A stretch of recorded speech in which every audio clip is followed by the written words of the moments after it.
The text arrived at 11:47 on a Tuesday night while I was still in my scrubs eating cold pad thai over the kitchen sink. We've made a decision as a family. You're no longer welcome in this house or in our lives. Please do not contact us. I read it 3 times. My mother's name was at the top of the screen.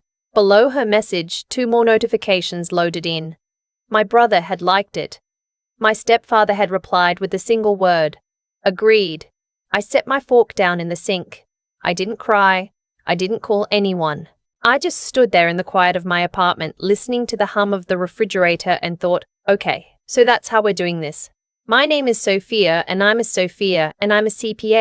I've been one for 8 years. I know numbers the way some people know faces, instinctively, immediately, with complete confidence. I can look at a balance sheet and tell you in 30 seconds where someone is hiding something. I can find the one line in a 200-page tax return that doesn't belong. It's a useful skill. It's an even more useful skill when your family has been stealing from you for 11 years and hasn't noticed that you've been quietly documenting everything. Let me go back. My stepfather. I'll call him what he always insisted I call him, Dad, though the word sits in my mouth like a stone. Married my mother when I was 14. He came with a struggling landscaping business, a charming smile, and a son 2 years older than me named Garrett, who had that particular cruelty that only teenage boys with absent fathers and too much freedom seem to develop. From the first week, the hierarchy was clear. Garrett was the future. I was the spare room. My mother has always been a woman who needed to believe she was making the right choice, so she made every choice she made about him sound inevitable, even when it meant rewriting everything that came before. She started telling people I was difficult, that I'd always been hard to reach emotionally, that I had a problem with authority. This was new information to me, but I learned quickly that arguing made it worse, so I stopped.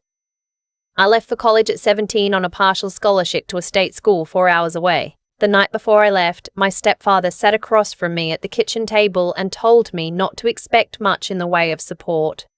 Garrett's school is expensive, he said, as if I'd asked. We have to be realistic about resources. My mother nodded beside him like he'd said something wise. Garrett went to a private university in Boston. I worked 22 hours a week at a campus copy center and took out federal loans. I graduated in 4 years with a 3.9 GPA and a job offer from a mid-size accounting firm in Charlotte. I paid off my loans in 6 years. I did not ask them for a single dollar. What I did do, and this is the part I have to explain carefully so you understand what happened later, was answer the phone. The first call came 6 months after I started working. My mother's voice had that specific softness she uses when she wants something. They were behind on the mortgage. Just temporarily. My stepfather's business had a rough quarter. Could I help? Just this once. I was 22 and I still believed in just this once. I sent $4,000. The second call came 14 months later. Garrett needed a car to get to his internship, and they didn't have the down payment. Just a loan, she said. He'd pay me back when he got on his feet. Garrett never got on his feet, as far as my money was concerned. By the time I was 31, I had a spreadsheet. I'd kept it since year 3, when I realized the calls weren't stopping and I needed to understand what I was looking at. Every transfer, every Venmo, every check date, amount, stated reason, actual reason, where I could determine it.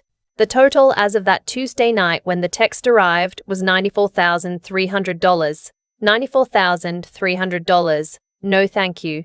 No acknowledgement. My stepfather once told a neighbor at a 4th of July party that Garrett had really figured things out on his own, that they were proud of how self-sufficient he'd turned out. I was standing 6 feet away holding a plastic cup of lemonade. After the text, I went to my laptop. I want to be honest about what happened in those next 40 minutes, because I think people expect that a person in that situation is acting out of rage or grief or some hot, messy emotion that makes them reckless. But that's not what I felt. I felt the same thing.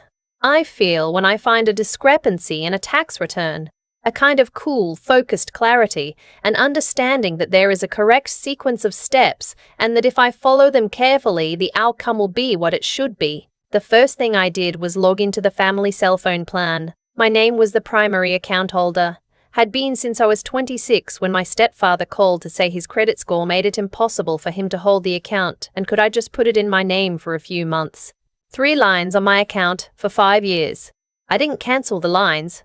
Canceling them would generate an immediate alert. Instead, I changed the payment method to a prepaid card I'd loaded with exactly $0. Then I removed my own number from the account entirely and ported it to a new carrier. The 3 lines would keep working for roughly 18 days until the next billing cycle hit and the card declined. 18 days of a ticking clock they couldn't hear. Next, the storage unit. 3 years ago, during a move, my stepfather had asked if he could use my credit card to rent a unit for just a few months, while they sorted out their garage situation. The unit was still rented, still on my card. I logged in, changed the access code to something they'd never guess, and updated the billing email to an address only I controlled. They wouldn't be locked out right away. They'd just stop getting notifications. The first time they drove to the unit and found the code didn't work, it would be a surprise. I closed the laptop. I should have felt something corrosive. That's what they trained me to expect, that cutting them off would feel like amputation, like I was the one losing something. That sitting in my apartment at midnight, I felt the specific satisfaction of a balanced ledger. Every entry accounted for, every line in its place. I went to bed and I slept better than I had in months. The morning came fast. My phone, the new number, which no one in my family had, was quiet. The old number was a different story. I checked it from a secondary device I kept for work. 14 missed calls, my mother, my stepfather Garrett, a voicemail from my stepfather that started with "young lady" and escalated quickly. A text from my brother that said, "Real mature, Sophia, real mature," which struck me as remarkable coming from a 33-year-old man whose car insurance I had paid for 2 years. I listened to the voicemail from my stepfather once. His voice had that controlled, fury quality, the one that used to make my stomach drop when I was 15. "You think you can pull a stunt like this? I will make your life very difficult. I have connections. You have no idea what I'm capable of." He did not specify the connections or the capabilities. He never did. I saved the voicemail to a folder on my cloud drive labeled documentation. There is a particular kind of man who mistakes a woman being quiet for a woman being powerless. My stepfather had made that mistake for 17 years. What he didn't know, what none of them knew, was that I had been keeping records since I was 24 years old, and that 8 months earlier I had walked into the office of an estate attorney named Mr. Calloway because my maternal grandmother had called me on a Sunday afternoon, out of breath, needing to tell me something before she lost her nerve. My grandmother, my mother's mother, a retired schoolteacher from Asheville who smelled like talcum powder and kept butterscotch candies in a dish by her front door, had been watching. She'd been watching for years, quietly from the periphery of family dinners and holiday visits. She'd seen what I had sent, not the exact numbers, but the shape of it, the pattern. She had cancer, stage 3, diagnosed the previous spring. She was not afraid of dying, she told me. She was afraid of dying and leaving things the way they were. She told me she'd changed her will. Her estate wasn't enormous, a paid-off house in Asheville worth about $380,000, a brokerage account with a little over $200,000 in it, some jewelry, some furniture, and a piece of land in western North Carolina that had been in the family for decades, and that a development company had recently expressed significant interest in. She had originally planned to leave everything split between her 2 daughters, my mother and my Aunt Peggy, with some smaller amounts to the grandchildren. She'd changed it. She wasn't going to tell my mother. She was telling me. "I want you to have it," she said. "I've watched what you've done for this family, and what they've done with it, and I want you to have it." I drove to Asheville the next weekend and sat with Mr. Calloway while my grandmother explained what she wanted. The will was airtight. Mr. Calloway was thorough. He added a clause at my grandmother's insistence. She had strong feelings about people who contested wills that stated any beneficiary who legally challenged the document would forfeit their share entirely. My grandmother died on a Thursday morning in February, 7 weeks after the text message. I cried then. I want you to know that. I cried in my car in the parking garage of my office building for 20 minutes before I could drive. Whatever else was happening with my mother and stepfather and Garrett, my grandmother had been real. Her kindness had been real. I was going to miss her for the rest of my life. The will reading was scheduled for the following Tuesday at Mr. Calloway's office in Asheville. My mother had been notified. So had my Aunt Peggy. I thought about what to wear. I chose carefully, not to impress anyone, but because I understood by then that my family would look at whatever I walked in wearing and make immediate assumptions about my state of mind. I chose a plain grey cardigan, a little too large, flat shoes. I pulled my hair back loosely. I left my good watch at home. I was going to give them what they expected. Mr. Calloway's office was on the second floor of a building downtown, quiet and deliberately unremarkable. The waiting room had the hushed quality of a place that regularly held difficult conversations. My mother was already there when I arrived. She was wearing a black blazer that I recognized from 3 Christmases ago. Her husband sat beside her, leg bouncing. Garrett was on his phone, not looking up. When I walked in, my mother's eyes moved over me the way they always had, a quick inventory, looking for something to disapprove of. She found the cardigan. Her expression settled into a kind of satisfied pity. "Sophia," she said. "The way you say a word that means something else." I smiled vaguely and found a chair near the window. I let my shoulders round forward slightly. I looked at my hands. My aunt arrived a few minutes later. She and I exchanged a look. She knew. She'd been there in Asheville more than my mother ever was. Mr. Calloway came in at exactly 10 o'clock. He was a small man with silver hair and reading glasses on a chain, and he had the precise, unhurried manner of someone who has delivered difficult news many times and knows that the quality of his composure is part of what he's being paid for. He opened the folder. He read, the house, the brokerage account, the furniture, the jewelry.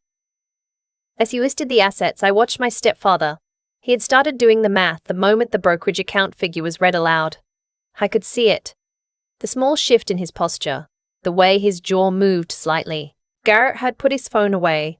My mother's hands were very still in her lap. The total estate value was approximately $610,000, and that was before the land, which Mr. Calloway noted was subject to a separate valuation given the development interest. "The entire estate, Mr. Balthose," Calloway said, looking up briefly over his glasses, "is bequeathed to the decedent's granddaughter, Sophia." The room did something rooms don't usually do. It went the specific kind of silent that has texture to it, like the air before a storm. My mother spoke first. "That's not right." Her voice was flat. "There must be an error." Mr. Calloway said there was no error. My stepfather leaned forward. He had the controlled voice on, the one from the voicemail. "This document needs to be contested. She was on medication. She wasn't competent." Mr. Calloway adjusted his glasses. He noted, very calmly, that 3 physicians had certified my grandmother's cognitive competency at the time of signing. He also noted, and here he paused for exactly the right amount of time, that the will contained a clause regarding legal challenges. He read it aloud. "Any beneficiary or heir who initiates or participates in a legal challenge to this document shall forfeit any and all bequests therein. The forfeited amount shall transfer to the primary beneficiary." I kept my eyes on my hands. My stepfather said the clause was unenforceable. "Mr. Corrine," Calloway said he was welcome to retain separate counsel. Garrett said nothing. He was doing his own math now, I could tell. Recalculating, rerouting, looking for the angle. There wasn't one. My mother turned to me, and I watched her face go through several things in quick succession. There was the shock, which was real. Underneath it, the calculation, which was also real. And beneath that, something I hadn't expected, a flash of something almost like recognition, like she'd known, somewhere she didn't let herself look, that this was coming. "Sophia," she said. Her voice was different now. Softer. The voice from the phone calls.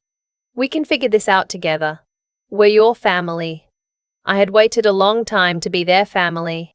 I had paid $94,300 to be their family. I had worked a campus copy center job for 4 years and eaten instant ramen twice a week to build something they could call on whenever they needed it, and they had called on it, and they had never once asked how I was doing in return. I straightened in my chair. Not dramatically. Just to my full height. "I know," I said, "but I think we're past figuring things out." My stepfather stood up. He said several things loudly enough that Mr. Calloway's assistant appeared in the doorway. I didn't respond. I had the voicemail on my cloud drive. I had 11 years of bank records in a folder organized by year and then by month. I had a very good attorney sitting 4 feet away from me. They left. The door closed. Aunt Peggy exhaled. Mr. Calloway made a small note in his folder. I looked out the window at the downtown street below, a coffee shop, a crosswalk, a man walking a beagle, and felt something release in my chest, slow and complete, like a knot that had been there so long I'd stopped noticing it. In the weeks that followed, I learned what I'd inherited. The house needed some work. The kitchen was dated and one bathroom needed a full replacement, but the bones were good, strong, the contractor told me, built to last. The brokerage account transferred cleanly. The jewelry included a pearl necklace my grandmother had worn to every important occasion I could remember, and I put it on the day it arrived in the mail and wore it to work without telling anyone why. The land was the surprise. The development company that had expressed interest turned out to be very interested. After 4 months of negotiation, handled by a real estate attorney my grandmother's estate had already retained, the land sold for $1.1 million. I sat in my apartment the night the wire cleared and looked at my bank balance for a long time. I thought about the copy center, about the double shifts and the student loans and the January I'd eaten peanut butter sandwiches for 2.5 weeks because I miscalculated my expenses and couldn't ask anyone for help. I thought about my stepfather's voice, patient and certain, telling me I shouldn't expect much in the way of support.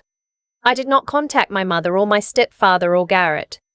The cell phone plan billing had failed as scheduled. The storage unit had been emptied by the facility after 90 days of non-payment. Legally, they were required to auction the contents, which I'd been notified about and had chosen not to intervene in. I didn't know what was in the unit. I didn't know what was in the unit. I didn't need to know. What I did know was this. A few months after the will reading, my stepfather's landscaping business filed for bankruptcy. I learned this not because anyone told me, but because I still know how to use public records. The house they'd been renting, they'd lost their own home years before, though they told everyone it was a strategic decision to free up capital, went back on the market. I didn't feel vindicated by that. I want to be clear about that. Vindication implies the whole thing was about them, and it wasn't, not anymore. It was about the version of me that had believed, for a very long time, that if I was just useful enough and patient enough and quiet enough, I would eventually earn my place in my own family. That version of me had spent 11 years and nearly $100,000 on that belief. She deserved better. She deserved someone to tell her earlier, the people who make you prove you belong have already decided the answer. Leave.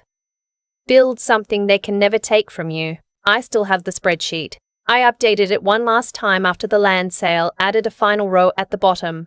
Not a transfer out, a transfer in, balanced. My grandmother's pearl necklace is in the top drawer of my dresser. I wear it when something matters. I wore it to the closing on a condo I bought last spring. 2 bedrooms, good light, a building with a gym and a doorman, and 0 people. I'm financially responsible for. The night I got the keys, I stood in the empty living room for a while. The floors were hardwood. The windows faced west, and the light at that hour was the color of something ending and something starting at the same time. I thought about my grandmother, her butterscotch candies, the way she said my name like it was something worth saying. I thought about the text message. Then I ordered Thai food, opened a bottle of wine I'd been saving, and sat on the floor of my new home in a patch of golden light, and I didn't share it with anyone who hadn't earned it. If you're still trying to prove you belong to people who keep moving the bar, stop. You don't owe them another dollar, another year, another version of yourself cut small enough to fit their needs. The locks on this place are mine. I have the only keys. I thought a lot about why it took me so long. 11 years, $94,000. Hundreds of phone calls I answered even when I didn't want to. Transfers I sent even when my own account was thin. Silences I swallowed at 4th of July parties while my stepfather rewrote history 6 feet away from me. I used to tell myself it was love, and maybe some of it was. But if I'm being honest, the kind of honest you can only manage once you're on the other side of something. A lot of it was fear dressed up as loyalty. I was afraid that if I stopped being useful, there would be nothing left of me that they'd want, and I had spent so long needing them to want me that I confused the need with the relationship. That's the part nobody talks about when they tell stories like mine. It's easy to frame it as a simple equation: bad people, good person, Justice served. But the truth is messier. I kept sending money not just because they asked, but because every time I did, there was a moment, brief, usually, where my mother's voice softened and I felt like maybe we were okay. I was buying those moments. I knew it, and I did it anyway. That's not weakness. That's what happens when a child learns that love is conditional and spends the next 2 decades trying to meet the conditions. What changed wasn't a single moment, it was accumulation. It was the spreadsheet I'd been keeping since I was 24. Row after row, and the way looking at it stopped making me sad and started making me clear-eyed. It was my grandmother calling on a Sunday, out of breath, needing to tell me she'd seen what no one else had bothered to look at. It was understanding, finally, that the people who had made me feel small had only been able to do it because I kept showing up small, hoping they'd find me big enough this time. Intelligence isn't just about knowing things. It's about knowing which information you've been refusing to look at. I had the data. I had the spreadsheet. I had 11 years of evidence about exactly what my family was and what they thought I was worth. I chose for a long time not to read it clearly. The day I read it clearly was the day everything changed. And character, what people call character, isn't something you demonstrate in the good moments. Garrett never had to be resourceful because no one made him be. My stepfather never had to build anything because there was always someone quieter than him filling the gaps. Character is what you develop when you are the one filling the gaps, when you are the one working the copy center job and eating peanut butter sandwiches in January and figuring it out without anyone's help.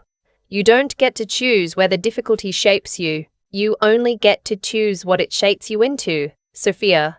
The version of me who sat on the floor of a new condo with a glass of wine and the keys finally in her own hand, wasn't built in the lawyer's office when the will was read. She was built in a campus break room at midnight, and in a car in a parking garage crying for 20 minutes, and in 11 years of quietly doing the right thing even when no one was watching and no one was grateful. The people who took from me got what they built. So did I. That's not luck. That's just how it works, if you're patient enough and honest enough to see it. The locks on this place are mine. I have the only keys. And I am not afraid of the quiet.